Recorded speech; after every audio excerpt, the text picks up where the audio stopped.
All right, everyone, welcome back for part 2 of the Nationalism and Exoticism. We're going to continue our discussion of Romantic era orchestral music and talk about tone poems and program symphonies.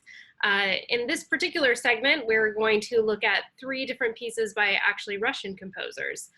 We left off talking about Rimsky-Korsakov. One thing I failed to mention about him that I usually let everyone know is that he was one of the first composers to actually write a fairly important document on orchestration and instrumentation.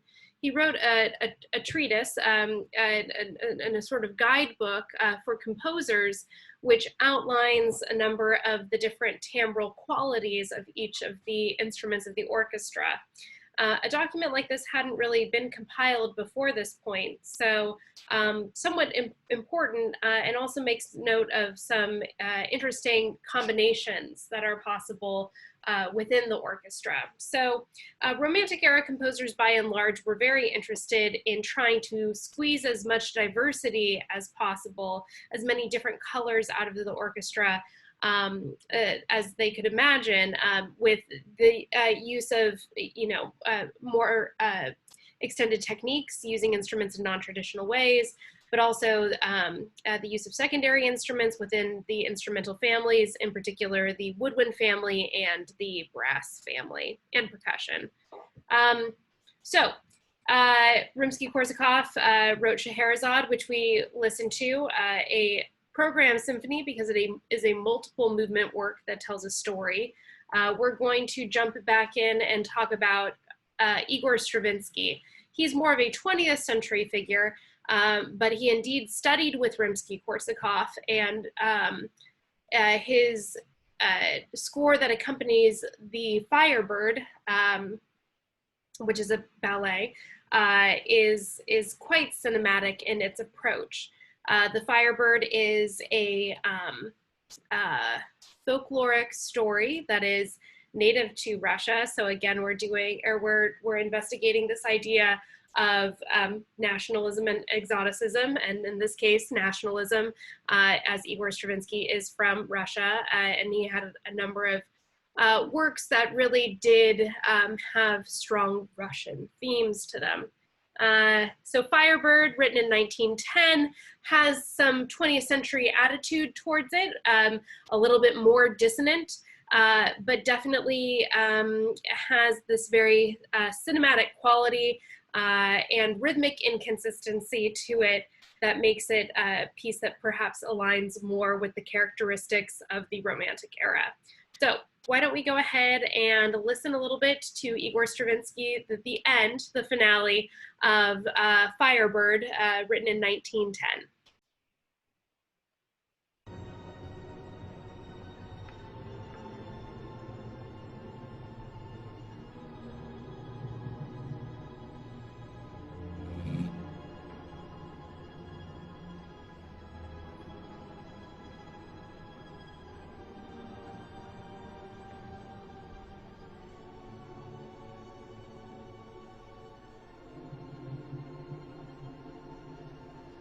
We're listening to string tremolos right now, quick oscillation of the bow against the string.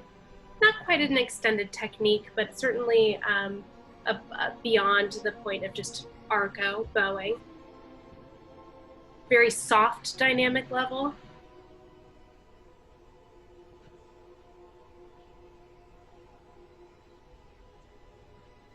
Conducting is clearly hard work.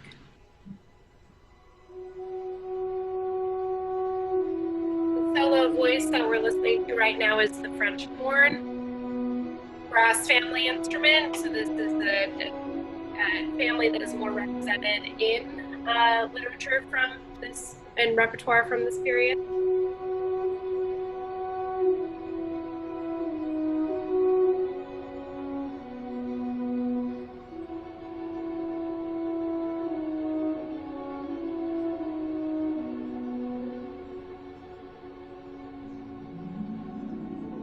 This on now.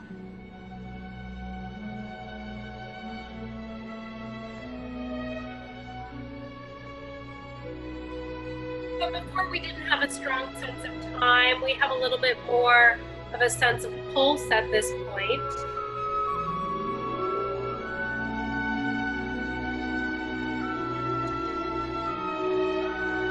One, two, three,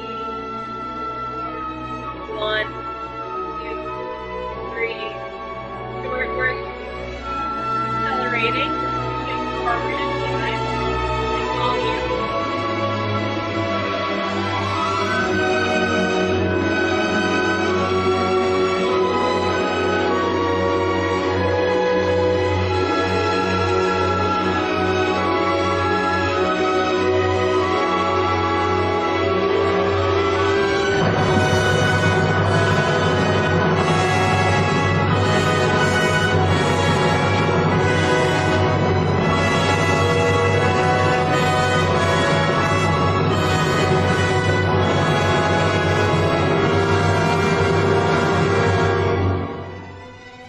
Goes from immediately very, very, very loud to very soft. Once more.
Really a tremendous piece. I cut it off right before the cadence, not necessarily meaning to, but well, one of them. It's a really powerful ending. It obviously features a lot of brass and percussion at the end. The dynamics range from very, very loud to very, very soft, and tempo is somewhat nebulous. We have some characteristics that are similar to the Rimsky-Korsakov that we listened to, where we have sections that are either not so driven by a pulse, then placed next to a section that is driven by a pulse, or something that is fast next to something that is slow. But this early work for Stravinsky really does embody a lot of the characteristics that we're going to continue hearing from pieces of the Romantic era. So again, this is a piece of program music because it does indeed accompany a story or a narrative. Very good. Talking about the mighty handful again, Rimsky-Korsakov was really important in helping preserve the work of Modest Mussorgsky, who we will be listening to next. A piece of his called A Night on Bald Mountain is a programmatic work. Very specifically, it is a tone poem because it is a single self-contained piece of music that does indeed tell a story. It is also part of Fantasia, much like Paul Ducas's The Sorcerer's Apprentice. So if you're interested in seeing something that is slightly more narrative in terms of trying to show you the picture of what's happening, I encourage you to go seek out Fantasia. There's no way I can include it in these videos because it will be removed from for copyright. Disney. In any event, Night on Bald Mountain predates Stravinsky. This work is from 1860 and actually took Modest Mussorgsky quite a long time to finish, 7 full years. It's for an orchestra and the use of extended techniques and dynamic extremes and a very dark and ominous brass melody make this something that's very Gothic romantic sounding. So let's go ahead and listen in to Modest Mussorgsky's A Night on Bald Mountain.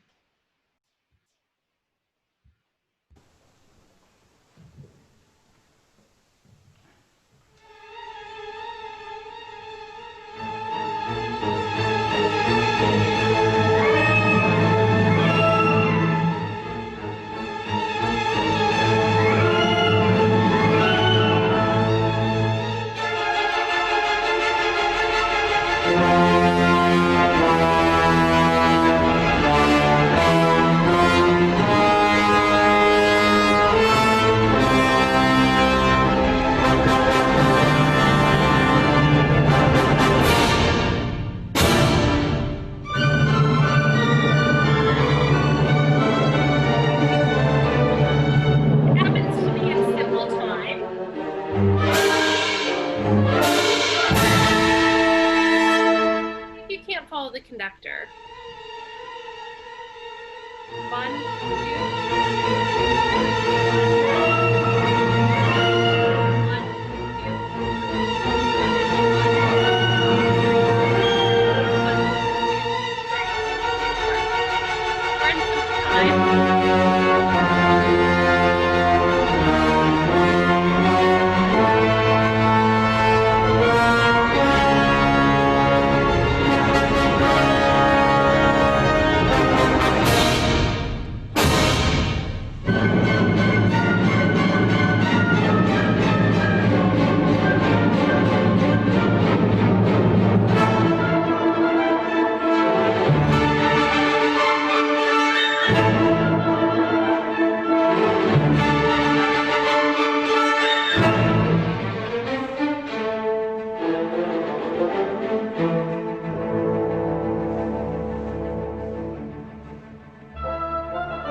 we're hearing some very typical things.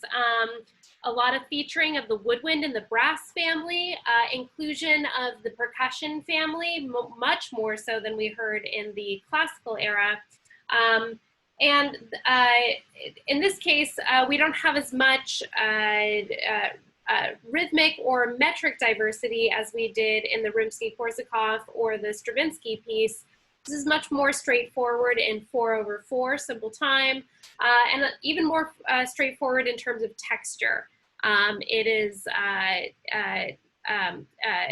mostly homophonic with a couple of heterophonic tendencies, whereas the Stravinsky and the Rimsky-Korsakov, yeah, there were homophonic moments, but they were a little bit more complicated than the ones that were presented in this one. Remember, we experience texture on a kind of a spectrum of sorts. And it's nice to kind of compare and contrast textures within one presentation that we're doing. So this one in terms of texture is much more simple than the two examples that we listened to before this one. All right. We're going to listen to one more listening example as a part of this section. We're going to listen to the very bombastic conclusion to Tchaikovsky's 1812 overture. It is a single self-contained piece of music that tells a story.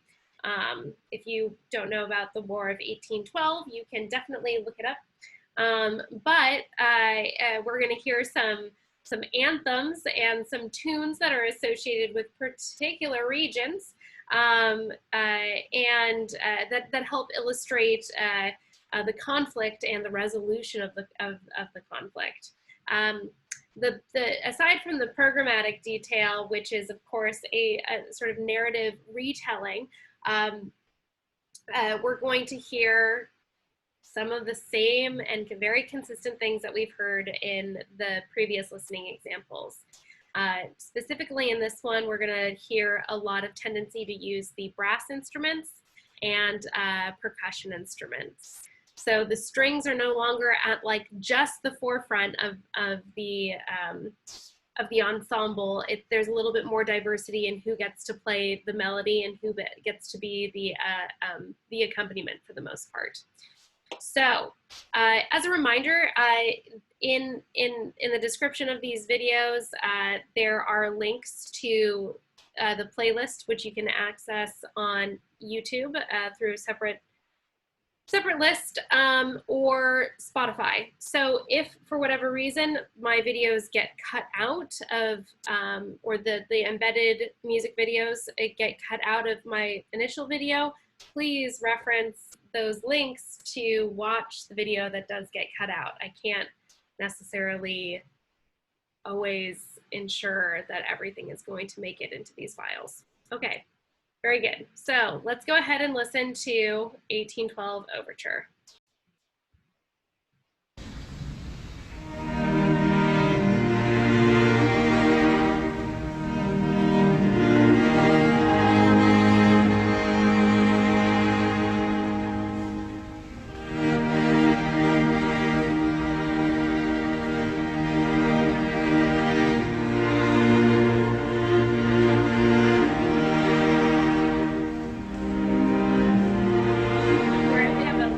Limited string ensemble that we're listening to right now.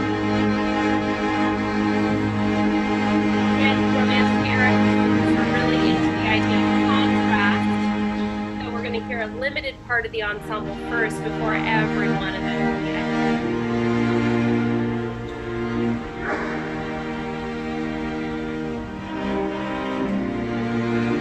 Very specifically, it's violas and cellos.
you really should go and listen to the remaining half of the finale. It's really quite exciting. I promise there are cannons involved in this particular listening example. But the big things we've already heard, which will stay consistent for the remaining 6 minutes, which is heavy use of brass and percussion, a little bit more diversity in terms of texture. We have a lot more heterophonic texture, call and response between the different voices, and tempo fluctuates pretty regularly. We seem to be like da da da ba be ba ba ba ba. That's in 4/4. 1, 2, 3, 4. Simple time, but it really pushes and pulls in terms of the pacing. So that concludes our second section. We'll come back for our third section and listen to our last 3 listening examples. See you guys shortly.